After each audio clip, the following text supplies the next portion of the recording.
Улмас Умарбеков, Сарисеп, әңгеме. Өзбек тілінен құтырған Абдикерим Мұратов.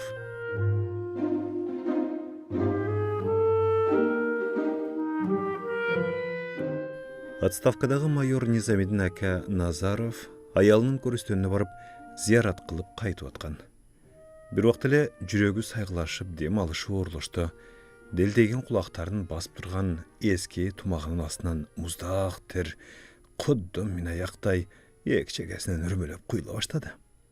Жүрегінің мұжық қанынан да Низамидин әкәні ошол ағып жатқан мұздақ тер чөчүтті. Чөнтөгінен бет арчысын алуға да чыдамы келбей, терін жеңіменен сыдырып таштады. Негізі жүрегінің сайғылыша қалмайы 4-5 жылдан бері жауышып жүреді. Мұздақ тері жоқ әлі. Анысы емнеден болды екен. Низамидин әкә тыншызданып маңдайын сылады. Дағы чөчі түшті. Емне қылсы екен? Емі көрістенге келгеніне да бұшайман жеді. Бұл мүрзелер со адамды кезер қылады. Жүректі ойнату есіңе мен қыл ойларды алып келеді деді ішінен. Ошон үшін да аялының жылдығын өткіргенден берке 5 жыл ішінде бүгінгісін қошпығында 2-3 жол ғана келген әлі. Бүгін діле келішті ойлаған емес болчу. Таңға жақын түш көрді. Иштен қайтып келсе аялы қора ұшпырып атыптыр. Ату емне тұрдың? Деп қолындағы шпырғыны алмақшы болған әлі. Аялы бербеді. Қойың, шпырғы таларсақ, ұрышып қалауыз, деді. Низамидин әкә бұл қысқа үзік түштен улам көңілі жамандыққа бұрылып, шарт әлі ойғанып кетті. Қызы Вазира кетіші менен көрістенге жол тартты. Көрістенде алардың ұрпақтарына ажыратылған жер етектегі қорғыншоның жанындылы. Bir апта мұрын түн бойы жаған қар, күн тауы біраз оңылғанына қарабай әлі еріп өптір. Мүрзелер ақ қар жамынып жатыптыр. Күнгі бет жердегі айрым бір мүрзелердің үсті біраз қарарып тұрады. Низамидин әкә қорғыншоға келіп, кемден қауыры қайсыл жерде екенін естеді. Енесінің жайы қорғыншоның ұшындайлы алдында болчу. Андан келелі жанында атасынықы, екі аталаш ауыларынықы. Аялы әкәсінің сол жағындылы Низамидин әкә аны бол жоусыз әлі біледі. Зайуының қауырына анын өлімінен кейін жыл өтішіменен көрістен жанындағы ұстақанадан чоң мармар таш бөлітіп өзі қойдырып кеткен. Таш салаватту сарғычылы. Бирок Низамидин әкәгә жақпағаны фамилияның астына ойып салынған көл. Мұнысы да мейлі деңізші. Сүрөтчі жігіт анын қоз болсын деген өтін үшін өзінше түшініп, көлдің бір бұтағына кичинеке бір қанаттуының сүрөтін ойып қондырып қойғанлы. Ошыл кичине қанатту аялын естегенде, көрістіңгі келгенде көңілін айынтады. Bir жолы мұны бір атылы бұздырып таштап, жаңыдан естелік таш қойдырмақчы да болды, бірақ Вазира мақұл таппады. Немнегедір аға ошыл гүл менен қанатту жағып тұру алды. Тамашасы чыныбы, менен қауырмада құды ұшындай сүреттері тартылған таш қойдырасыз, деген. Қар жауышып, он севілгендей жазуларды да, сүреттерді да бекіткен таш алдында бір топтырды да, анан Низамидин әкә көчөгө жол алды. Жым-жырт көрістен аппақ қар, марқұмдар шары. Айрықша аялының қауыры ерте жаздың демін ала келіп, мұрынға ұрған жылу, жел, ертеден бері көңілін чөгөрі екен қайғыны айдап жіберді. Өсін қандайдыр бір таза, сейіл бақта жүргендей сезді, араңжан, уырулу, бирок даттан оны білбеген, ошон үшін дартын ішінде сақта өліп кеткен аялы да, бөтен айылда балбан деп танылған сөк сақту атасы, өмірі тынын білбей, иш менен өткен апасы да, әзіл-кеч, ачулары мұрындарының ұчында тұрған авалары да азыр тирүүдей сезіліп кетті. Аялының өлімінен кейін бірден бір азабы менен жүрегіне орношып алған қарылығаны туырып алды. Келіп жақшы қылдым, елесінен өткөрді ал, тез келіп тұрам әмі. Ушул ой, ушундай көтөрүңкү маанай, көрөстөнүн тосмолору бийик темир дарбазасына жеткенде да андан бөлүнбөдү. Дарбазадан чыкты да негедир жүрөгү дагы сайгылашты. Эгер муздак тер чыкпаганда буга анчалык маани бербейт беле. Миң аяқтай дене бойын аралап, чекелерінен қойылған тер аны қаватыр қылды. Bir жерде отырып дем алу керек, деді өзіне өзі. Көрүстөндүн дарбазасынан 100 кадамчы арыда суу боюнда чайхана бар эле. Аялынын мүрзөсүнө таш койдурганы келгенде кирген болчу. Көрүстөн жанында болгон үчүнбү, чайхананын кандайдыр бир түшүнүп болбой турган бейпилдиги, агын таза суу, узун жыгач сөөрү жанындагы энине кучак жеткиз, жарымы кургап катып калган жарымы аптаптуу күндөрү бөтөн чайханага көлөкө берип, салкын кылып турган чоң мажүрүм тал ошондо аны оор кайгысынан алаксыткан, көңүлүнө бир жылуулуктун үрөнүн сепкен. Низамидин ака ушул чайханага барууга болгондо да акырын жүрөктү алдап соолоп, бир-бирден кадам шилтеп барууга дит койду жана ушул оюн тапканга бир аз жеңилдей түштү. Чайханада эч ким жок экен. Жапыз жыгач тосмолуу дубал жанына кар уюлуп коюлган короо жай боп-бош. Сууга караган чети айнектелген 4 бурч айванда пахталуу чапан үстүнөн кыска ак халат кийип алган чайханачы чалдан башка эч ким көрүнбөйт. Низамидин ака айванга кирип, терезе түбүндөгү төшөктүн үстүнө көчүк басты. Тумагын алып, маңдайын кулактарынын артына арчыды. Аппак батес кол жоолук суу болуп калды. Эмнеден мындай болуп калдым? Ал дагы ойго чөмүлдү. Ушуну ойлоп атып, чайханачы жаздык, тунике подноско кант, нан жана чай алып келип койгонун баамдабай калды. Кол арч менен бешенесин арчыган сайын бети башы улам муздап кетип аткандай сезиле берди. Кантип эле ушул өлүмдөн кабар болсун? Ал чочуп кетти. Илгери ушундай пикир оюна келсе, дароо башка нерсе менен өзүн алаксытууга аракет кылчу. Азыр болсо андай кылбады.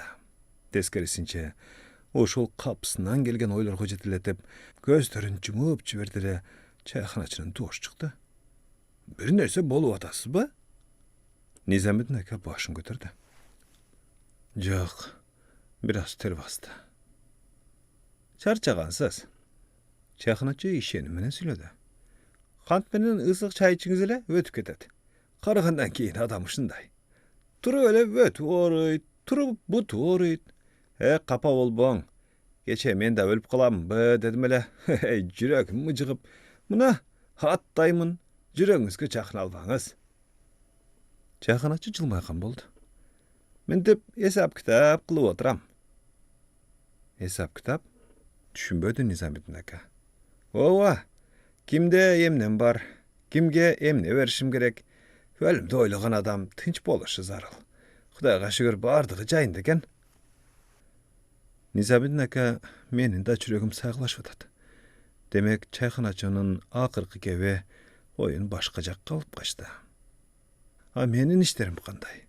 Жайындабы? Деди өзүнчө жана жүрөгүнүн сайгылашып атканы да, муздак тердин чыгып атканы да бул суроонун алдында эч нерсеге арзыбасын билди. Бирок ушул күнгө чейин бул суроонун жообун ойлобогонго, жалпы эле эмне үчүн адам бул тууралуу карып, өлүм эшик кагып келгенде гана баш катырууга мажбур болушуна кыжырданды. Мисалы, анын өзү мурдараак, күч кайратка толуп, колу узун учурда бул тууралуу ойлонгондо турмушу башкача болор беле. Дагы ким билет? Балким турмуш дегенде мыйзам ушундайдыр. Адам өмүрүнүн акырында ушул суроого жооп издешет, басып өткөн жолуна назар салышында кандайдыр бир маани бардыр. Низамидин ака ушуларды ойлоп отуруп, жүрөгүнүн кысылып атканын да унутту. Миң аяктай жинин келтирип, денесинен агып аткан тери да эсине чыкты. Турмушу 65 жыл ичинде башынан өткөндөрү суу толкундарындай кабат болуп биринин артынан бири көз алдынан өтө баштады. Ал көптөн бири катар өмүр кечти. Бирөөнү жөн жерден урушпады. Өзү да жөн эле жерден бирөөдөн жеме укпады. Жаштыгы шаарда өткөн болсо да, акыл эсин таанып, институтка киргенче уйлар менен музоолордун арасында эле чоңойду. Ата кесибин аркылап, ат арабада айдады. Албетте, таң атып атпай, таттуу уйкуну бузуп, малга чөп жем алып келгени кыштакка жөнөш, айрыкча бала кезинде жанына батар эле. Өпкөсү толуп, атасына билдирбей ыйлап далчу. Бирок айла жок. Балдардын улуусу барбаса болбойт. Ошон үчүнбү кийин чоң киши болгондо да Ayran, süt degендерди içkisi келчү эмес. Институтка кирди да, музоодон да, уйдан да, чөп жемден да, ат арабадан да кутулду. Анан калса, шаарда мал багуунун өзү да кыйындап кетти. Бир күнү окуудан кайтып келсе, атасы менен апасы ички үйдө терезе пардаларын түшүрүп алып, акча санап отурушуптур. Ал дароо эле эмне болгонун түшүндү. Малканага жүгүрүп эле кирди. Жегенге тойбой, дайыма жинине тие турган пилдей таргыл уйда малкананы башына көтөрүп эч кимге тыным бербей ойсоктоп турган 4 айлык ала музоо да жок эле. Ушул малдан кутулуу бала күнүнөн берки тилеги болсо да, аңгыраган мал сарайды көрүп жаман болуп кетти. Атүгөл үйгө кирип, бекер кылыпсыздар деп да айтып ийди. Атасы назар кербен унчукпады. Кечки оокат учурунда баарынын толук отурганын көрүп, эми мал багуу да кыйын болот, деди үнү буулуп. Согуш жылдары майданда күйгөн буудай зарлардын, жүгөрү зарлардын ичинде же токой четиндеги от зарларда ээсиз калган бир-эки уйду же музоолорду көрүп, Низамиддин ака бир кездеги балалыгы өткөн малканасын эстеп кетет эле. Караңгы бөлмөдө акча санап отурган ата энеси көз алдынан өтөт эле, жана дилин кандайдыр бир жылуулук каптачу. Таң эрте туруп, көздөрүндө атасы сезбеген жаш менен короодон араба айдап чыгуу, али терең уйкуда жаткан шаардын саркы салкыны, ар бир чөп кашеги тааныш боло турган мал бакчу кашат жерлер, кулпунай, бадыраң, жалбыз жытынан кыткан кыштак, шүйдүрүн баскан аңыздардагы кыял чаргыткан кездери, жүрөктү эзип ийчүдөй тарс-тарс эткен үндөр эми аны кайгыга салат. Балалыгы жалпысынан жакшы өткөндүгү, көздөрүнөн жаш сызылып аккан кездерди эми бир дарыя көз жашы менен да кайрып болбосун капа тартып эстейт эле. Институтту бүтүргөн жылы тоокуу комбинатында жумушка кирди жана ошол жылы үйлөндү. Үйлөнүү тою ага кубаныч алып келген жок. Дал ошол той күнү атасы каза болуп калды. Сыртта короодо оюн күлкү, шаан шөкөт, идиш аяктын такыр тукуру, ичкериде өлүм, аза. Муну той таркап, келин менен келинканага киргенде билди. Чоң абасы айтты. Той бузулуп кетпесин деп айтпай отурушкан экен. Назар кербен болсо бир аз демим кыстып атат деп керебетке кыңкайган экен. Суюк тамак тартылып атканда оокат алып киришсе өлүп жатыптыр. Ушул себеп болдубу, Низамиддин ака жаңы алган зайыбын дароо жактырбай калды. Капа кылган деле жок, жаман да айтпады. Ошол эле кезде ери катары бир жолу да эркелетпеди. Мастуреже аялдык кыла азатты да билбей, бул жашоого бөлөк бирөөдөй келип, бөлөк бирөөдөй кетти. Низамиддин ака өзү көмдү. Аялынын 51-де жаш өлгөнүнө кейиси да ыйлабады. Тагыраагы көзүнө жаш келбеди. Алар 3 перзент көрдү. Тоңгочу уулу Бахриддин Бегаватта инженер, кийинкиси Бадриддин Алмалыкта заводдун директору. Экөө тең үй-жай куруп, өздөрү менен өздөрү болуп кеткен. Кыздары Вазира булардын ичинде ооматсыз чыкты. Ташмиде окуп жүрүп турмушка чыкты. Окуусун бүтпөй эле күйөөсүн ээрчип, чет элге кетти. Жыл өтпөй, коколой башын сүйрөп кайра келди. Ошондон бери атасы менен чогуу. Низамиддин ака эри менен неге ажырашып кеткенин билбейт. Вазира да жарылып айтпайт. Өзү сүйүп күйүп тийген. Ошон үчүн да дарты ичинде. Күйөөсү тууралуу сөз боло калса, көздөрү чанагынан чыгып кете тургандай каарланат. Низамиддин ака кызына көп деле кайгырбайт. Али жаш, кыздын бактысы бирде болбосо бирде ачылат деп койчу. Вазира үйгө кайтып келген жылы Низамиддин ака апасынан ажырады. Күйөөсүнөн кийин да 30 жыл жашап, турмуш курбай өткөн апасы ал үчүн мейир жана садакат булак эле. Эч кимдин өлүмү Низамиддин аканын белин мынчалык майтарып кетпеген, узак убак ал өзүнө келе албай жүрдү. Үйдөгү ар бир бөлмөдөн, ар бир буюмдан апасынын майын, мээримдүү үнү угулуп турду. Кызынын бар экендиги, апасынын жашы улгайып калгандыгы гана аны бир аз жубантаар эле. Жакын кишилеринин өлүмүн, жалгыздыгын эске албаганда, Низамиддин аканын үй бүлөлүк иштери чайханачы айткандай өз жолу менен жайында эле. Аны кеде иштен түпөйл кылган нерсе зайыбына мамилеси. Атасынын бейубак өлүм табышына анын таптакыр тиешеси жок экенин ичинен билет эле болчу. Анын айыбы ушул. Кайнатасы өлгөн күнү эшик аттап, бул үйгө келин болуп келгендиги жана Низамидин ака аны сезбегендей, өмүр бою кечирбегендей болуп жүрүшү.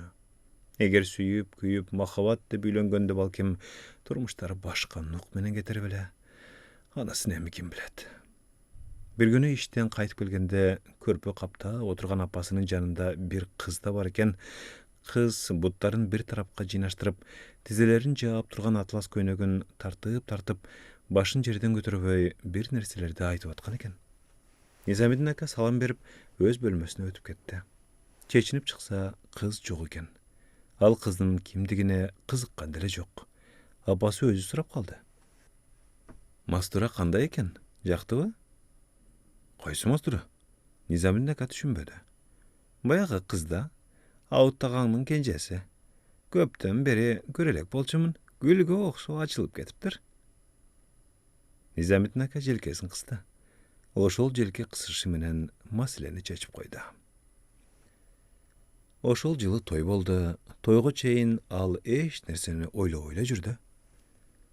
Тойдун эртеси атасын жайга коюп келген соң, короону баштарына көтөрүп ыйлап аткан апасына, карындашына, тууган уруктарына аралаша албай, көйнөгүнө окшогон капкара бешенесине байланган чүпүрөктүн бир учун тиштеп эмне кылууну билбей, бир четте сенек болуп турган аялын көрдү да, ага үйлөнгөнгө ушунчалык нааразы болуп кетти. Жылдар өттү, бирок бул нааразылыктар кабады. Кенедей жабышты да калды. Бирок бир жолу Низамидин ака аялына карата мээрими түшкөнүн билет эле. Согуш бүтүп, ошондо үйгө кайтып келген. Айлуу түн эле. Төбөгө келген толгон ай ааламдын баарын жарытып турган. Мастура эже асманга карап тынч уктап аткан. Анын дем алып атканы да билинбейт. Жаздык менен бир болуп жаткан капкара чачтары ай шоолаларында сүлүктөй ары бери термелет. Мойнуна чейин тартылган жука шейшеп ичинде назик, сулуу денеси, колдору таптак байкалып турат. Низамидин ака эрксизден тигилип калды. Бооруна баскысы, узун, коюу каштарынан, кичине кулактары аралаш бети башынан, көздөрүнөн сүйгүсү келип, жан башына оодарылганда зайыбы ойгонуп кетти. Эмне кылып атасыз? Деп сурады кабатырланып. Сага карап атам. Жаманмынбы? Низамидин ака башын кыймылдатты. Жакшысың, чырайлуусуң. Аялы оорулуу адамдай зорго жылмайды. Көздөрүнөн жаш жалтырап ыргып кетти. Бул окуя экөөнү бир аз жакындаткандай болду, бирок баары бир Низамидин аканын дилинен ички бир муздактык такыр жоголбой туруп алды. Жалгыз калып гана ага кейди. Абал үйлөнбөш керек эле. Үйлөндүңбү? Ага жакшы кароо зарыл. Муну ал эми карыганда түшүндү. Андагы аялга карата болгон сууктук, тагыраагы барк табуучулук, кайдыгерлик башка аял затына да таркалды. Ошол үчүн ал аялына кыянаттык кылган жок. Бирок бир жолу бир аялга карата көңүлүндө жылуулук пайда болгон. Муну да ал эми караганда өткөн күндөрдүн бир-бирден көз алдынан өткөрө баштагандары аң билди. Пуховичи деген жерде анын ротасы душманды кууп бара жатып, Горин дарыясынын жээгинде токтоп калды. Гитлерчилер көпүрөнү бузуп кетишиптир. Низамидин ака ушул талкаланган көпүрөнү анын жанындагы кагаз жабыштырылган терезелери дарыяга караган балаканалуу жыга чүйдү бүтүн ошол туруш турпаты менен эстеди. Үй суу жууп кеткен жээктен 5-6 кадам гана нарыда болуп, андан жылан изиндей жалгыз аяк жол дарыяга созулуп түшчү. Заң баскан эски там, анын төбөсүндө чириген, жем чокулап аткандай тумшук тамга тийип турган тунике короз, анын көчө жагында кыркып ташталганданбы же көпүрө жарылганда үзүлгөндөнбү, жерге тиер тийбес болуп салаңдап турган электр зымы, тепкичтүү астана жанында ным тартып аткан шаты араба кудду азыр көрүп тургандай көз алдынан бир сыйра тартылып өттү. жаңы көпірі сала қою туралы ротаға бұйрық беруге қамынып тұрғанда, үй тараптан аял кішінен дуышы ұғылды. Низамеддин ака қарай салды. Астана алдында бала көтерген бір аял тұрып тұр. Қырға жақындап барып, анын сөздерін ұқты. Дария анчалық терең емес. Үйдің тұшынан салсаңар, өтіп кетесіңер, деді аял. Низамеддин ака ал көрсөткөн жерден дарияға түшіп арқы жээкке өтті. Су белінен келді. Танктар өтө бериши мүмкүн экен, бирок бир коркунуч бар эле. Дариядан өтүп көтөрүлгөндө танкалар үйгө тийип, аны бузуп кетиши мүмкүн болчу.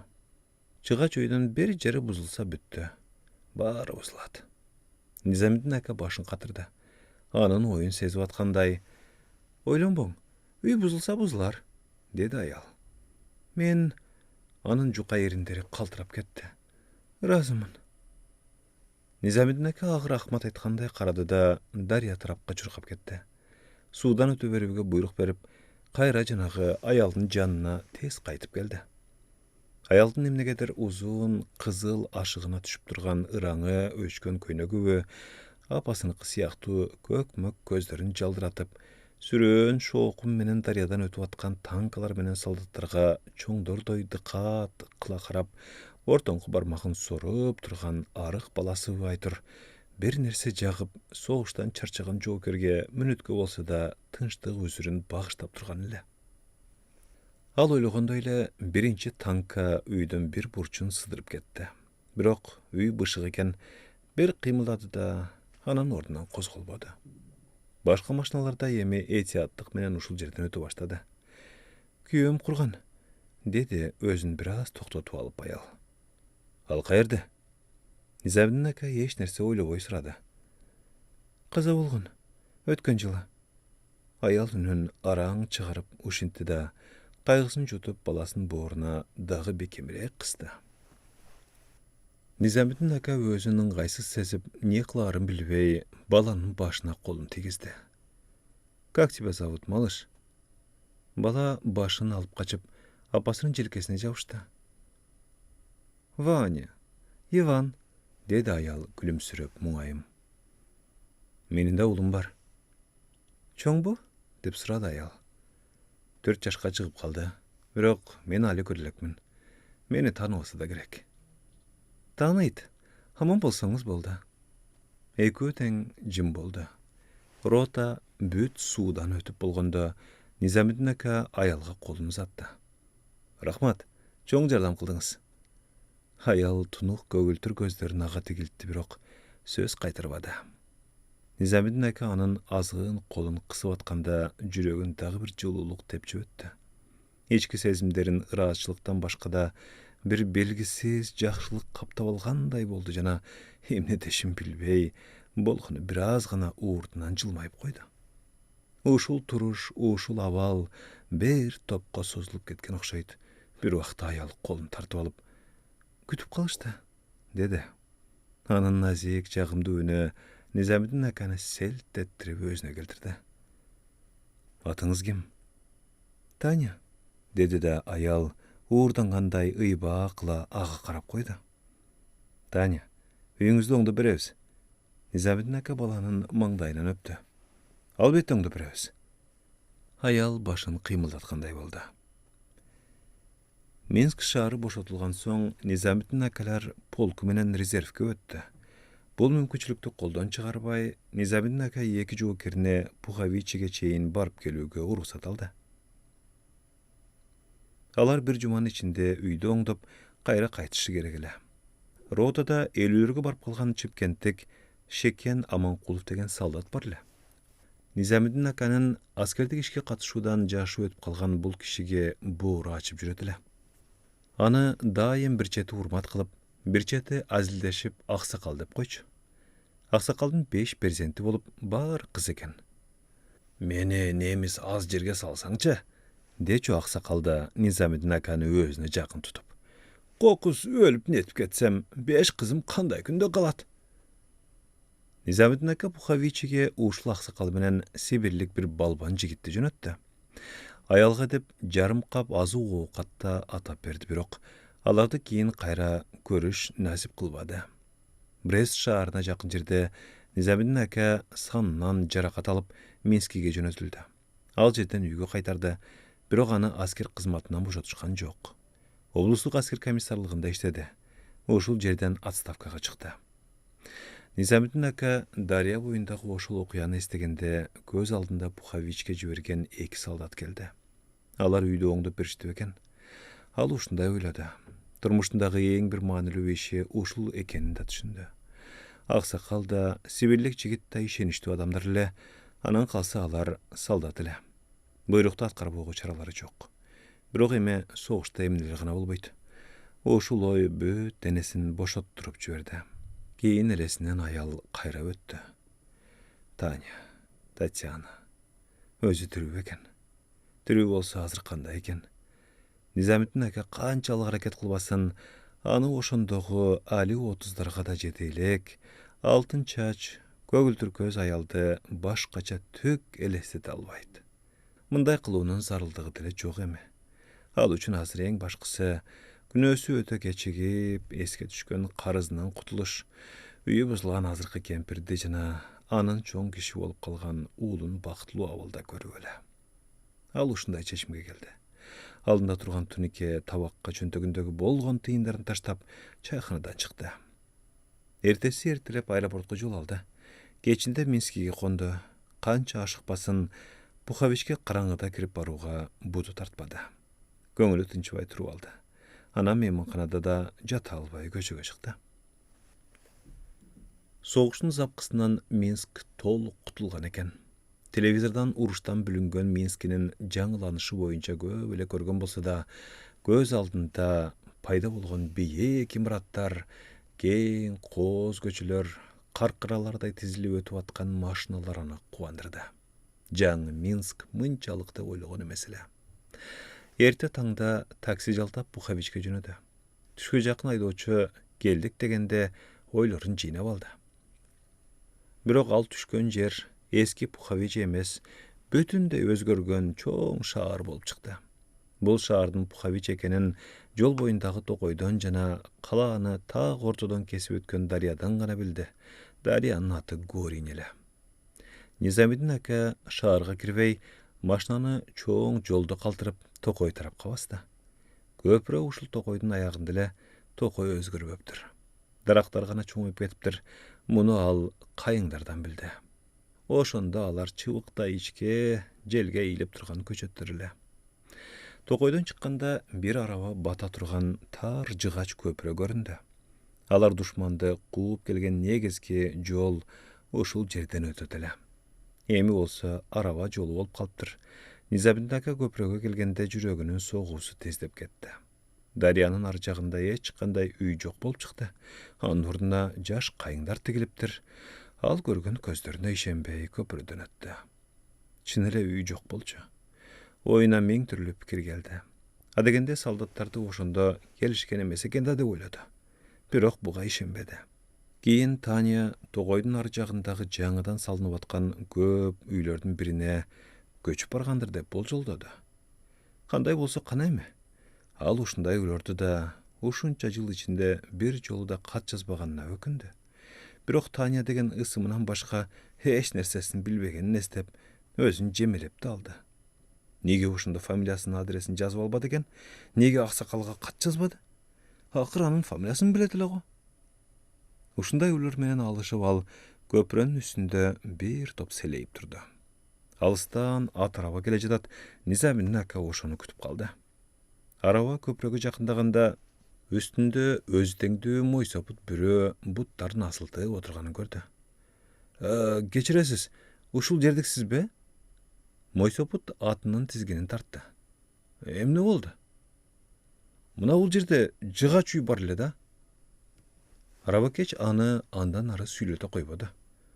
Билбегендечи. Килебиштер турат эле. Өткөн жылы үйүн бузуп ташташты. Ким керек эле? Таня. Низамидин ака секин коркуп сурады. Татьянабы? Өлдү ал, 2 жыл болду. Низамидин ака бошоп кетти. Тирүү кезинде эл ушунча суранды. Жаңы үйгө көчүп өт деп, болбоду. Ал сөзүн улады. Маркум Жақшы аял эле. Ушул жерден сөөгүм чыгат деп туруп алды. Кайтканда эле ушул жерде жан берди. Улучу. Улу бар эмес беле? Низамеддин ака шаша сурады. Бар азыр деле, Иван Федорович, деди Мойсопут. Аскердик тарбия мугалими. Үйлөнгөн, кызы бар, аты Таня. Ар жылы көздө бир маал келип кетип турушат. Мүрзөсүн билбейсизби? Ой, неге билбейм? Билем. Тигил кайыңзардын этегинде. Мойсопут дарыянын оң жээгиндеги кичи токойчону көрсөттү. Кызык аял эле. Биздин көрүстөн бул жакта калып, 2 солдат көмүлгөн жерге көмүсүңөр деп осуят кылган экен, ошол айткан жерге көмдүк. 2 солдат? Таңкала сурады Низамеддин ака. Ооба, үйүн оңдоп берген 2 солдат. Алар өлгөнбү? Каза болушкан. Ажайып жигиттер эле. Үйдү оңдоп бүтүп кетип атканда минага жарылышкан. Экөө тең ошол жерде жан берген. Татьяна аларды өзү көмгөн. Тигил кабырлары ушул жерден да көрүнүп турат. Мына эми өзү да алардын жанында жатат. Сиз ким болосуз? Мен да ушул жерде согушкам. Низамеддин ака үнү буулуп, араң сүйлөп тиги киши көрсөткөн тарапка жол алды. Жакында гана бой көтөргөн, анча чоң эмес кайыңдар өскөн талаанын этегинде 3 мүрзө катар туруптур. Четте аксакал Шекен Аманкуловдун кабыры, ортодо сибирлик балбан Иван Стародул, анын жанында Таня, Татьяна Гилевич. Үчөөнүн тең мүрзөлөрүнүн үстүндө кызыл түскө боелгон темир жылдыз. Низамеддин ака кабырлар жанында узак турду. Азилкеч аксакалды көз алдына келтирди, сибирлик балбан жигитти. Аларга боор ооруду, көңүлү ушунчалык чөктү. Берген убадаларынын өтөсүнөн чыккан экен. Аны жалканчы кылып койгон эмес экен азаматтар. Кийин Таняны көз алдына келтирди. Ал үйүнүн алдында баласын көтөрүп, мээр менен, үмүт менен дагы деле ага тигилип карап тургандай. Белоруссияда ал 5-6 күнгө калып кетти. Брестте болду, Минскиде, уруш кезинде өткөн жолдорун бир башынан эстеди. Согуштун бардык азаптары совет кишилеринин эрдиктери чагылдырылган Хатынь шаарында болду. Кайерге барбасын бардык жерде Танянын баягы көздөрү элесинен кетпей туруп алды. Бул көздөрдү ал эми таптакыр унутпас эле. Жашоосунун эң соңку ирмемдерине чейин эми солдаттык жана адамгерчилик милдетин абийир менен аткарып келген майдандаш жолдоштору аксакалды, сибирдик балбан жигитти эстетип турат эле. Ил-18 самолету кырманга жайылган пактадай булуттардын үстүнөн Ташкентти көздөй учуп барат. Низамеддин аканын көкүрөгү өксүккө жана кандайдыр бир канааттанууга толуп турат. Ушул өксүк жана канааттануу менен ал алыс сапар алдынан дилин ооруткан нерсени да, сейрек чачтарынын арасынан миң аяктай өрмөлөгөн муздак терди да унутуп калды.